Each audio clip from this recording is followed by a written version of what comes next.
चीचा जावेद अख्तर की जो राष्ट्रवाद है उसके ऊपर कोई उंगली थोड़ी उठाई जा सकती है।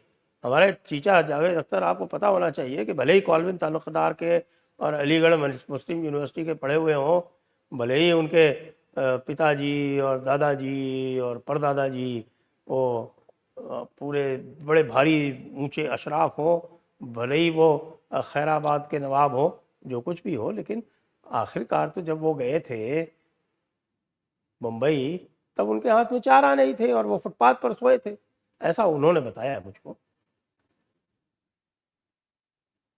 तो ऐसा तो अच्छा इंसान ही करता है ना।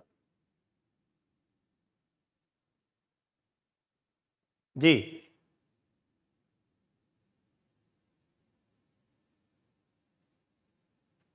Hello hello.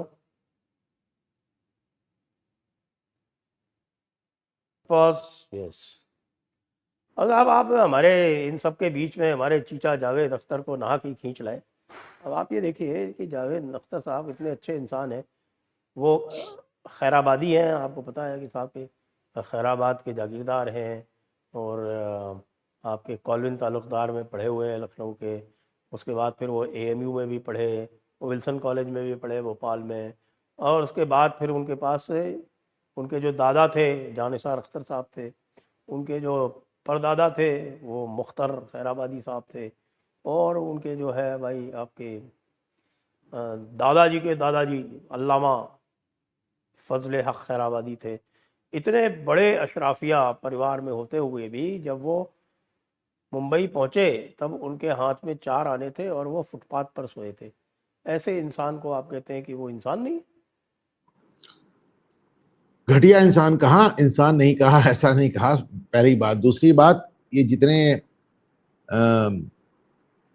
नसीरुद्दीन शाह और सैफ अली खान, ये जितने लोग हैं, कम से कम ये अपने आप को माइग्रेटेड बताते हैं। जावेद अख्तर कुछ भी हो, इनकी family son of the soil है, यहीं पे कन्वर्टेड लोग हैं ये लोग। ये नहीं नहीं अशराफ नहीं नहीं। बताएं, आप क्या बात करते हैं? वो 34वीं पीढ़ी है हजरत उमर फारूक की। कैसे हजरत उमर फारूक की है? ये तो कहते हैं हम बाहर से आए ही नहीं, हम बाहर से आए ही नहीं, हम तो हम यहाँ शुरुआत से हैं। जो आदमी यहाँ शुरुआत से है तो जाहिर सी बात वो यहीं पे कन्वर्टेड है। जब आप तुम बाहर से नहीं आए, वो नसीरुद्दीन शाह नजर आता है, अफगानों के यहाँ से भाग के, एक गद्दार परिवार था। ये सैफ अली खान के पूर्वज भी वहां से भाग के आए, गद्दार परिवार था। जावेद अख्तर का परिवार के माइग्रेशन की कोई स्टोरी नहीं है साहब। ये तो they have been in India from day one, रोजे अव्वल से वो भारत में है। तो क्या बात करते अगर हैं साहब? जो मैंने इनका पूरा शजरा देखा है। इनके इनका बाप शजरा दादे जो आपको है माइग्रेशन कब बताता है? अजीब बताता इनका है, शजरा इनका शजरा जो माइग्रेशन है। कब बताता है? क्योंकि दे नेवर टॉक बिल्कुल अबाउट यही है। माइग्रेटिंग। जावेद अख्तर बार बार कहते हैं कि सब दुनिया बाहर से आई, हम यहीं के हैं। हम आप यहीं के हैं तो फिर आप कन्वर्टेड हैं, क्योंकि यहाँ का आदमी ओरिजिनल तो हो नहीं सकता। अब ये इनका शजरा का ये तो साहब ये गजब का घपला है कि जो आदमी रोजे अव्वल से जिसका पूरा खानदान भारत में रहा हो, वो अपनी 34वीं पीढ़ी जोड़ ले खलीफा से। ये तो बड़ी अजीब सी बात है साहब। फिर तो इस पे एक अलग से कमीशन बैठना चाहिए। नहीं, वैसे तो मैं आपकी बात से सहमत हूँ, एक शजरा कमीशन जरूर बैठना चाहिए। जितने भी हमारे जो है वो बड़े बड़े अशराफ हैं उनका सबका शजरा चेक होना चाहिए। नहीं, बाकी लोग का लेकिन नजर आता है भाई कि नसीरुद्दीन शाह के जो पूर्वज थे, इनको गद्दारे आजम डिक्लेयर कर दिया था, अफगानिस्तान में भाग के आए थे, यहाँ पे जागीर पा गए। हाँ इसी हाँ, तरह ये उनका सैफ अली नाम था। खान के जो हाँ, सैफ अली खान के जो पूर्वज थे, ये भी गद्दारी करके आए। फिर यहाँ पे इन्होंने फिर मराठाओं से लड़ा, फिर 1857 में लड़ा, इनको भी छोटी मोटी जागीर मिल गई। तो इनकी तो गद्दारी की पूरी दास्तान अफगानिस्तान से नजर आती है। पर जावेद अख्तर का कोई माइग्रेशन नजर नहीं आता इनके परिवार में। ये पहले दिन से भारत में थे, वो पहले दिन से जो भारत में है, तो जाहिर सी बात है वो कन्वर्टेड के अलावा कुछ हो नहीं सकता। इसके बाद भी अगर वो अपना शजरा ले जाके खलीफा से जोड़ देता है, तो फिर इसके ऊपर बहुत बड़ी जांच होनी चाहिए, और ये जांच आप ही को करनी चाहिए संजय दीक्षित जी। अजी मैंने की है ना, आप मेरे को बोलने ही नहीं दे रहे। मैंने इनका शजरा जांचा है, और ये बात आपकी सही है कि वो एक गद्दार था जाफिशा खान, जिनके वंशज जो है वो नसीरुद्दीन खान है, उनको वो सरदाना की जागीर दे दी गई।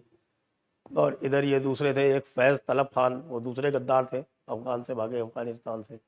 ये अंग्रेज़ों के साथ मिल गए थे तो अफ़गानियों ने भगा दिया था उनको।